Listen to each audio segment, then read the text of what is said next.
This is the second lecture on dummy variables. In the last lecture, I have introduced you with dummy variables. Dummy variables क्या होते हैं?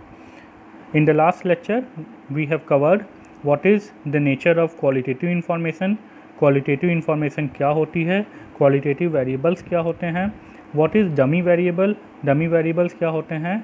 What are the different names of dummy variables? उनके अलग अलग नाम क्या होते हैं? रिग्रेशन मॉडल में एक्सप्लेनेटरी वेरिएबल्स सारे डमी या क्वालिटेटिव हो सकते हैं।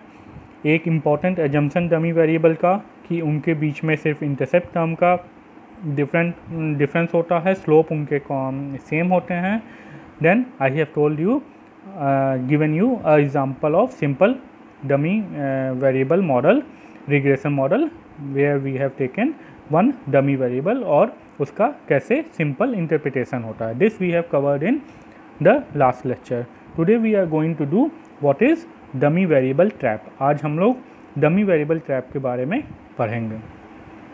Late us consider a model yi equal to alpha 1 plus alpha 2 d2i plus alpha 3 d3i plus beta si plus mu I. यहाँ पे yi क्या है? is the annual salary of a college professor. yi is the annual salary of a college professor. si is the years of teaching experience of a college professor. कितने साल के teaching experience हैं, that is denoted by si. Then d2i is 1, takes the value 1 if the professor is male, and it take the value 0 if the professor is female. d3i is another dummy variable and it take value 1 if the professor is female and take value 0 if the professor is male. So दो dummy variables हैं इस model में हमारे। लेकिन इस model के साथ problem क्या है कि ये मॉडल में डमी वेरिएबल ट्रैप की प्रॉब्लम है। डमी वेरिएबल ट्रैप की प्रॉब्लम कब अराइज होती है? When there is the perfect collinearity between the dummy variables. जैसे the model 1 cannot be estimated because of perfect collinearity between d2 and d3। जो dummy variables हैं हमारे उनके बीच में परफेक्ट कोलिनियरिटी है, जिससे कारण ये मॉडल एस्टिमेट करना पॉसिबल नहीं है। ये क्यों होता है, कैसे होता है, इसको हम नेक्स्ट स्लाइड में एक्सप्लेन करते हैं। डमी वेरिएबल ट्रैप एक इम्पॉर्टेंट एरिया है जो कि किसी भी प्रैक्टिकल एप्लीकेशन के पहले हमको एनालिसिस करनी चाहिए और इसको रिमूव करना चाहिए। यहाँ पे एक टेबल है। इस टेबल में जो फर्स्ट कॉलम है वो मेल फीमेल डिनोट कर रहा है। Second column is denoting Y क्या है? That is the annual salary of a college professor.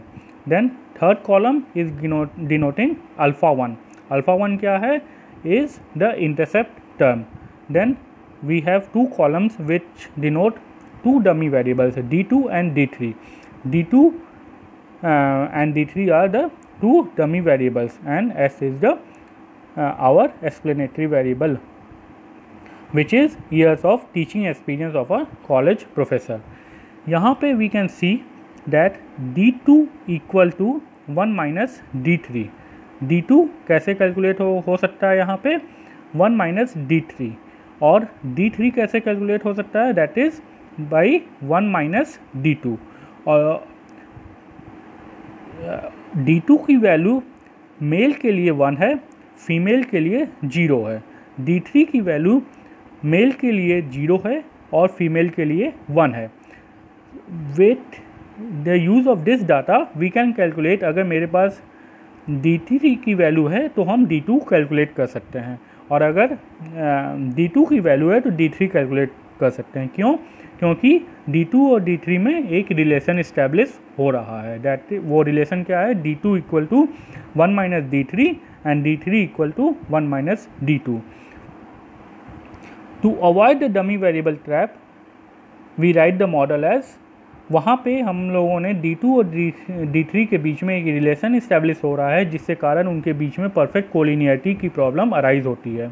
और आप लोगों ने ये पढ़ा है कि जो बेसिक एजम्पशन है किसी भी रिग्रेशन मॉडल के लिए वो ये है कि परफेक्ट कोलिनियरिटी नहीं प्रेजेंट होनी चाहिए, और यहाँ पे परफेक्ट कोलिनियरिटी प्रेजेंट हो रही है between the two dummy variables which we are using in our regression model. इसको कैसे अवॉइड करेंगे, इसका एक मेथड ये है, y मॉडल को मॉडिफाई करके इस तरह से लिखेंगे yi equal to alpha 2 d2i plus alpha 3 d3i plus beta si plus mu i। In this model we have dropped the intercept term alpha i। यहाँ पे इस मॉडल में जो इंटरसेप्ट टर्म था उसको हम लोगों ने ड्रॉप कर दिया है। If we drop the intercept term alpha i, we will not fall into the problem of multi collinearity or the dummy variable trap because we have no longer the perfect collinearity between the dummy variables। अगर हम intercept term को remove कर देते हैं तो perfect multi collinearity की problem remove हो जाती है, और उससे हम डमी वेरिएबल ट्रैप की प्रॉब्लम नहीं अराइज होती है। सो एक मेथड ये है कि इंटरसेप्ट टर्म को मॉडल से ड्रॉप कर दी अगर डमी वेरिएबल ट्रैप की प्रॉब्लम आ रही है। Then we will see what is dummies with multiple categories. अगर कई कैटेगरीज हैं तो वो डमी मॉडल कैसे हम बनाएंगे। Suppose we have data on consumption C and income Y for a number of household. हमारे पास सपोज करते हैं कि डाटा कंजम्पशन और इनकम का डाटा है for different number of households. यहाँ पे जो मेरे वेरिएबल्स हैं वो है gender of the head of the household which is denoted by G, A that is age of the head of the household, age denote कर रहा है which is given by 3 categories। First category क्या है, less than 25 years, second category है 25 to 50 years, third category है मोर than 50 years. Is the education of the head of the house hold, और ये भी 3 कैटेगरीज में दिया जा रहा है। First category is less than high school, second is greater और equal to high school but less than college degree, and third category is greater और equal to college degree. So हमारे वेरिएबल्स हो गए जेंडर, एज एंड एजुकेशन। इनके लिए हम dummy form करते हैं। कैसे फॉर्म करेंगे, D1 हमारा जो पहला डमी है that is for the gender, उसके लिए वो वैल्यू 1 टेक करेगा अगर gender of the head of the household male है, और 0 करेगा if the gender of the household is female. D2 हमारा दूसरा डमी है जो कि एज के वेरिएबल को इनकॉर्पोरेट करने के लिए यूज़ होता है, और ये वैल्यू 1 टेक करेगा if age is less than 25 और 0 अदरवाइज। अगर एज लेस देन 25 नहीं है तो वो 0 टेक करेगा वैल्यू। और D3 हमारा तीसरा वेरिएबल है, डमी वेरिएबल, जो एज को इनकॉर्पोरेट करता है, और इसकी वैल्यू 1 होगी if age is between 25 and 50 years और 0 अदरवाइज। अगर एज 25 और 50 ईयर्स के बीच में नहीं है तो ये दूसरी वैल्यू टेक करेगा।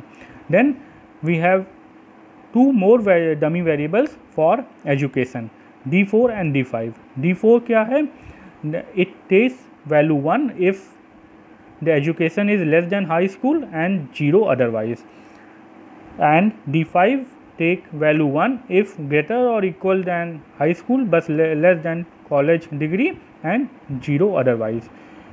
ये हमारे 5 डमी वेरिएबल्स हैं जो कि इस मॉडल में इनकॉर्पोरेट हो रहे हैं। एक इम्पॉर्टेंट चीज़ यहाँ पे नोट करने की है कि for each category of the dummy variables is 1 less than the number of classification. जितने क्लासिफिकेशन हैं उससे एज एक लेस डमी वेरिएबल हम मॉडल में इनकॉर्पोरेट करते हैं। जैसे जेंडर में 2 क्लासिफिकेशन है, मेल फीमेल का, तो हमने एक डमी यूज़ किया है। एज का 3 क्लासिफिकेशन है, less than 25, 25 to 50 years, more than 50 years. So इसके लिए 2 dummies we have use, D2 and D3। यहाँ पे 2 डमीज़ हम लोगों ने यूज़ किया है। 3 क्लासिफिकेशन है एज का। एजुकेशन का भी 3 क्लासिफिकेशन है, less than high school, greater और equal to high school but less than college degree, and greater और equal to college degree. 3 classification है, लेकिन हम लोगों ने डमीज़ कितने यूज़ किए हैं? 2, D4 और D5। So this is an important thing which is to be noted when we are formulating dummies with multiple categories। और ये डमी वेरिएबल ट्रैप की प्रॉब्लम को सॉल्व करने के लिए भी यूज़ होता है। अगर हम एक less than the number of categories dummies use करेंगे, जितनी कैटेगरीज़ हैं उससे लेस देन 1 डमीज़ यूज़ करेंगे तो डमी वेरिएबल ट्रैप की प्रॉब्लम नहीं आएगी। एक मेथड था डमी वेरिएबल ट्रैप को रिमूव करने का, इंटरसेप्ट टर्म ड्रॉप कर देना, and the second method to avoid dummy variable trap is to incorporate dummies, number of dummies should be less than 1 the number of categories। जितनी categories formulate हो रही हैं हमारे वेरिएबल में उससे एक कम डमी हम यूज़ करेंगे। सो इस मॉडल में हम क्या एस्टिमेट करेंगे, इसका फॉर्मुलेशन कैसे होगा? C equal to alpha, intercept term है बीटा वाई, वाई हमारा इनकम है, C कंजम्पशन है, अल्फ़ा इंटरसेप्ट टर्म हो गया। देन डमीज़ कैसे आएगी इस मॉडल में? Alpha 1 plus D1, alpha 2 plus D2, alpha 3 plus D3, alpha 4 D4 plus alpha 5 D5 plus mu. Same उसी तरह होता है जैसे एक रिग्रेशन मॉडल फॉर्मुलेट होता है, सिर्फ यहाँ पे डमीज़ हमने इनकॉर्पोरेट कर ली और उस डमीज़ को यहाँ पे डिफरेंट से डिफ़ाइन कर दिया। जितनी कैटेगरीज़ हैं उससे एक लेस देन 1 डमीज़ हमने इनकॉर्पोरेट कर ली। Assumption in the dummy variable method is that it is only the intercept that changes for each group but not the slope coefficient। ये assumption हम लोग पहले कर चुके हैं कि डमी वेरिएबल का एक इम्पॉर्टेंट assumption होता है कि जो डिफरेंस होता है that is only in the intercept term but not in the slope coefficient। For example, in the above case, the intercept term is alpha for female and alpha plus alpha 1 for male house hold. अगर हम जो ऊपर regression model formulate किए हैं उसमें देखें तो intercept term हमारा जो है वो अल्फ़ा है, वो मॉडल में हमेशा रहेगा। और अगर मेल हाउस होल्ड हो जाता है तो उसके लिए जो वैल्यू हम कैलकुलेट करेंगे D1 की वैल्यू 1 हो जाएगी। यहाँ पे देखिए आप लास्ट स्लाइड में, अगर मेल हो जाता है तो D1 की वैल्यू 1 हो जाएगी और अल्फ़ा 1 जो में हमारा जो टर्म है वो भी मॉडल में आ जाएगा। और जो हम कैलकुलेट करेंगे मेल हाउस होल्ड के लिए वो हो जाएगा अल्फ़ा प्लस अल्फ़ा 1। अब अगर हम एक केस देखते हैं, अगर if head of a household is male with age 40 years and with high school degree the consumption function will be. अगर head of the household male है तो उसकी एज 40 ईयर्स है और उसके पास हाई स्कूल डिग्री है, तो हमारा कंजम्पशन पैटर्न, कंजम्पशन फंक्शन क्या होगा? उस केस में अल्फ़ा मेरा इंटरसेप्ट टर्म है।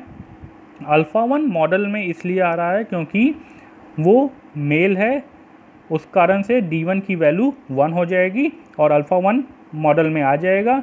देन उसकी एज 40 ईयर्स है, 40 ईयर्स है तो D3 हमारा डमी की वैल्यू 1 हो जाएगी। D3 डमी की वैल्यू 1 होगी तो A3 अल्फ़ा 3 जो टर्म है वो इनकॉर्पोरेट हो जाएगा मॉडल में।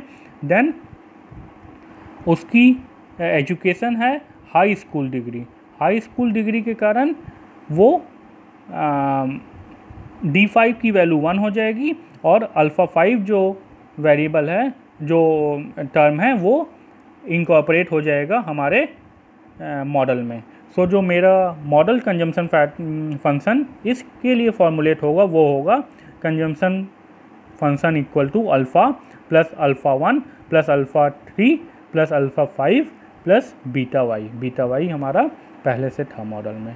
ये किसी डमीज़ विथ मल्टीपल कैटेगरीज़ के लिए ये इस तरह से मॉडल फॉर्मुलेशन होता है और उसका इंटरप्रिटेशन होता है। Thank you.